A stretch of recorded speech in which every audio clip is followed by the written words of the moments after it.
I'll kick us off today.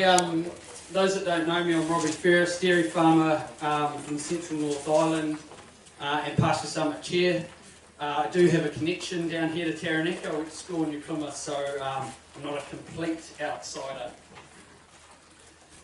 Look, I'd like to welcome you all here today, and a special thanks to our speakers and facilitators. But all the guests here today, we all realise it's a really busy time of the year, so to be able to take some time out and get here is really appreciated. I'll just get through some thanks, and there's, as you'll see today from the list of speakers that Leah and the team have been able to organise, there's quite a few to get through here. So look, firstly to Ian and Judith Armstrong for offering up the farm today, and to Alan Godbear and Johnny Wright. We've also got Daniel and Monique Newell, who are the contract milkers on the farm, and their families and all the team members that make this thing hum. Speakers and facilitators today, we've got Kristen, Ashby and Mark Langdon from ASB Bank. We've got Dr. John Roach from his role as Science Advisor to the Prime Minister, and Liam O'Sullivan from MPI as well. Grant Lee from Green North Face Consultancy. Dr. Ants Roberts from Ravensdowns made the trip back down here. Katie Aikenhead from Balance Agri-Nutrients. Mark Lawrence, Paul Bird and Stephanie Gudgeon from DairyNZ. And just a special big thanks to Leah and Katie from DairyNZ down here. They've put a hell of an effort in to make sure we've got Pasture Summit here today and organise everything you're going to see today. So thank you guys very much from Pasture Summit.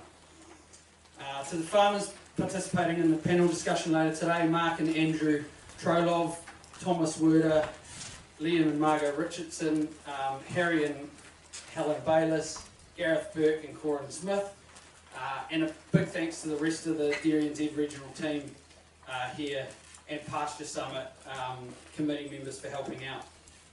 So quite a mouthful there. I'm not quite sure how we're going to get through the whole day. Leah actually was just mentioning all those people, let alone getting all the wisdom that they have out today. Look, days like this don't happen without sponsorship. Pasture Summit is run by farmers, a group of us that volunteer to make these days happen. And we're independent to DairyNZ, but really lean on DairyNZ for all their support. And then we've also had ASB come on board this last 12 months and really get in behind us and give us funding for the next 3 years as well. So big thank you to ASB. Also, we've had MPI come on as a gold sponsor this year as well, so thank you very much to MPI on farm support team. Silver sponsors today: Balance Agri-Nutrients, Craig's Investments, Dairy Holdings, Fonterra, Farm Source, LIC, Countrywide Media, Ravensdown and Silver Fern Farms. And a big thanks to Silver Fern Farms and Farm Source for providing the barbecue lunch today. So on behalf of Pasture Summit, just thank you all for attending today. Look, why are we on this farm? It's probably the first question that you've got to as you come through the gate. Apart from it obviously being very well run and well presented, we've got a farm and farm owners here today that are intergenerational. They've grown and they've provided not only opportunity for family, but they're also now offering that opportunity to contract milkers like Daniel and Monique, and being able to progress them in the industry as well, which I think is something that's really, really special about our industry. They've achieved this by investing wisely through capital development, of which you'll hear the story today, and then more recently in the technology that they now run on farm as well. Pasture management and pasture harvest are key fundamental drivers in their business, and we see that flow through into the profitability, with them having a 32% better return on asset than the average in Taranaki. So that's a pretty big number. And look, I'll just leave you with this thought today. in Taranaki, I understand we've had a flat pasture harvest, and you could look at that as something to be celebrated when we look at the Waikato, and over the last 15 years, we've had a decline in pasture harvest on farm. Now, if you reach into your pocket and pull out your phone and look at that compared to what you had 15 years ago, you'll know that that is progression in motion. The phone that you have today is so much better than the one you had 15 years ago. But the pasture harvest, which is our answer to profitability as an industry, it's our answer to emissions, it's our answer to animal welfare, is going backwards in general, and we need an answer to that. So the challenge I leave you today is, can you go home and work out your pasture harvest? Do you know what it was 5 years ago? Do you know what it was 10 years ago? And what's the trend being done? Because if it's following the trend of most of the regions, then we need to change that. I'll hand you over to Leah. Thank you very much, Leah. Have a good day, everyone.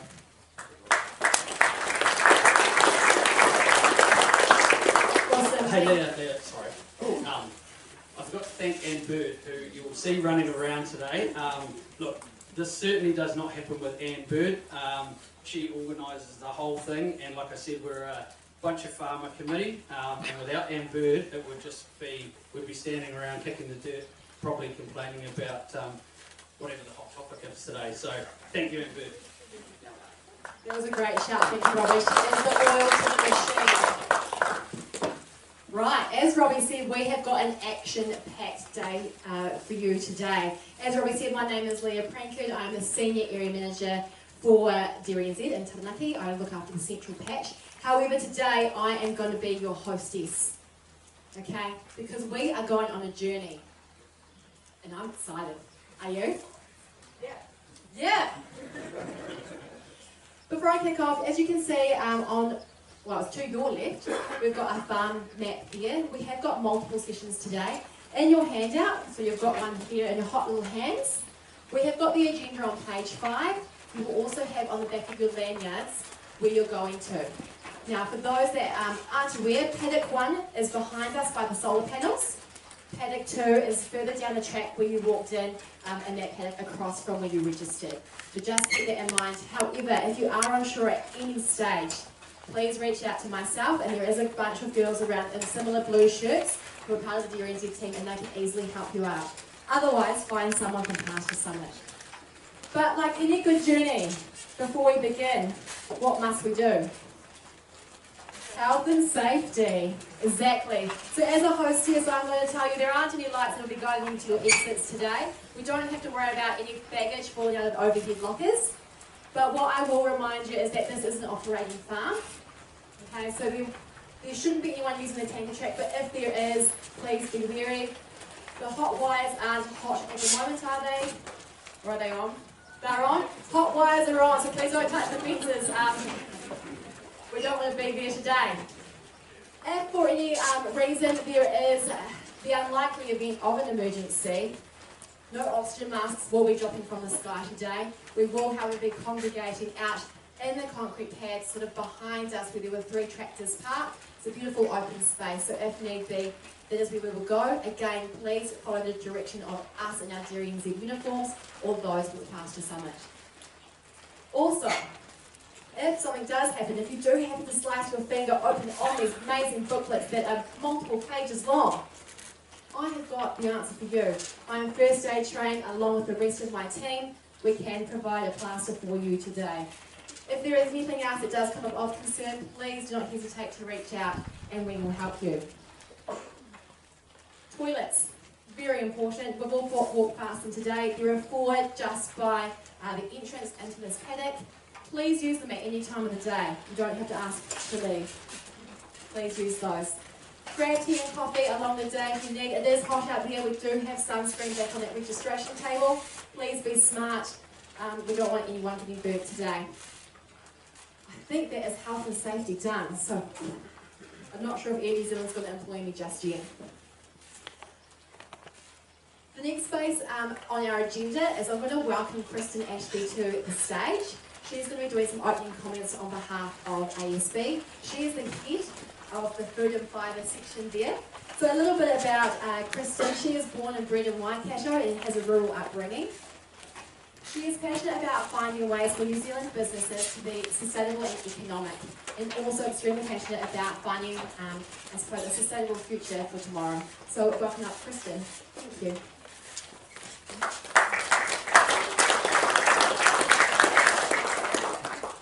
Good morning, everyone. Thanks, Leah. Thanks, Robbie, for the introduction. And just wanted to firstly echo Robbie's words to welcome you all here today, and particularly thanking our host farmers and the teams for opening your gate and allowing us to see inside a business which, if you haven't already seen the operating cost per kilo of milk solids, is operating at an exceptionally high level. And thank you to all of you for making the time to come here today amidst this crazy season. We really appreciate it. We know it'll be worthwhile investing your time. So, everyone loves a story, so I thought I'd start with a little bit of a story about me.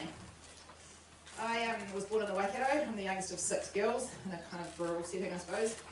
My dad, who's quite a lot older than all of you in this room, was a sheep and beef farmer in the King Country when he first left school. He was about 16. You can imagine him riding around on a horse, chain smoking cigarettes, cutting scrub with it by hand, and managing some stock. He had a great time, in our view. He progressed into farm ownership in his early 20s, purchasing 1,000 acres, because he's old enough to call them acres still, sheep and beef farm near QQ, and he had his first 4 children there.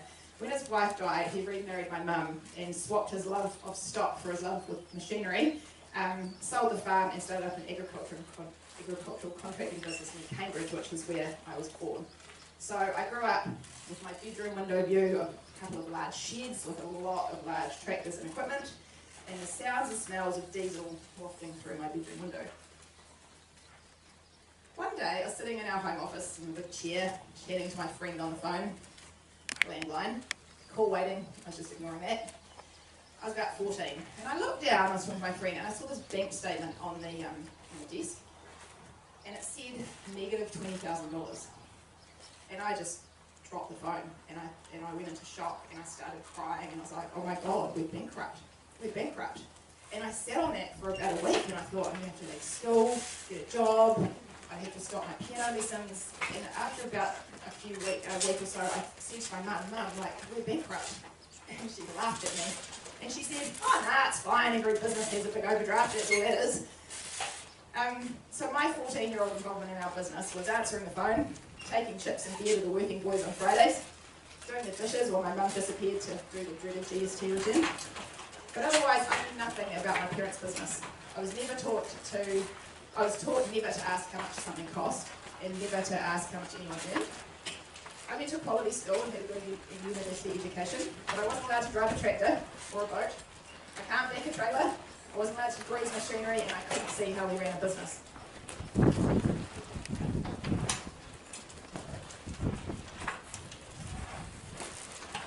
As a parent, I'm now thinking about how I do things differently, and the skills I want my kids to have. When they're old enough, I'll teach them about discretion and confidentiality.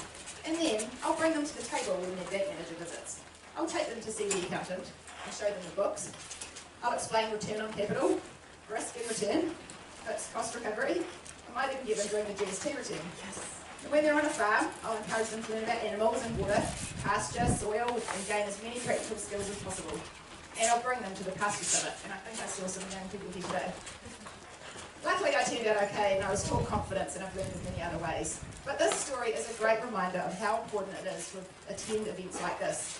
Bring your family into your family business, invite difficult questions and challenge, but have great mentors, surround yourself with people who lift your thinking, and have professionals in your business who genuinely want to see you succeed. Because while confidence is good, competence is even better. So as mentioned earlier, I'm Kristen, Ashby, Head of Food and Fibre with ASB Rural. We're here in force today. There's 10 of us from our Taranaki team, including some key leaders. We've got Mark Landon, who's our area manager. We've got Willie Hanson, who represents Rural Corporate. And we've got Lizzie Gunnell, who's our sustainability manager. And it's just so great to be at the Pasture Summit. I was at the Canterbury one last week, I think it was, and that was excellent as well. This is an event that creates collaboration while challenging our thinking to lift capability. It's a great investment into the future of dairy in New Zealand. And the Pasture Summit, as Robbie said, is about turning pasture into dollars. It's equally about learning, sharing openly, and seeing what's working on farms, particularly where you can see a system that's aligned to the farm's goals. The farms today are achieving outstanding financial and operational results, And by opening up your businesses, you're helping to lift the entire sector. That's the kind of collaboration we're keen to get behind and support. One thing we see across the regions is that the real difference between good and great operators is often the mastery of simple, disciplined pasture management. Those who are focused on harvesting pasture well are winning. And today's turnout is impressive. It reflects the hunger from this region to keep improving, and it's a big reason why ASB is proud to back this event. At ASB, we're deeply committed to the food and fibre sector. Our board has ring-fenced $2.5 billion of capital specifically for primary sector growth. We're proud to be leading the dairy initiatives such as the Dairy Industry Awards First Farm, offering interest-free lending for on-farm solar investments. The magnitude of our commitment reflects our confidence in the sector, in this region, and where the industry is heading. We are here for the long term. But we all know that farming isn't always sunshine and early morning enthusiasm. We've got capability building and resilience that's unmatched. The next generation, contract milkers stepping into herd ownership, share milkers buying their first farms, shows the future is in good hands. Supporting people is one of the most rewarding things we do at ASB every day. And that's why today matters. The Pasture Summit is a time for you to see, listen, learn, be challenged and be inspired. And if you now need help achieving your aspirations, please come and talk to us. To our existing customers, welcome. Thank you for your partnership. To those we haven't met, we look forward to meeting with you. And we're excited about the future of this industry. We're here to help power that progress for the long term. Thank you.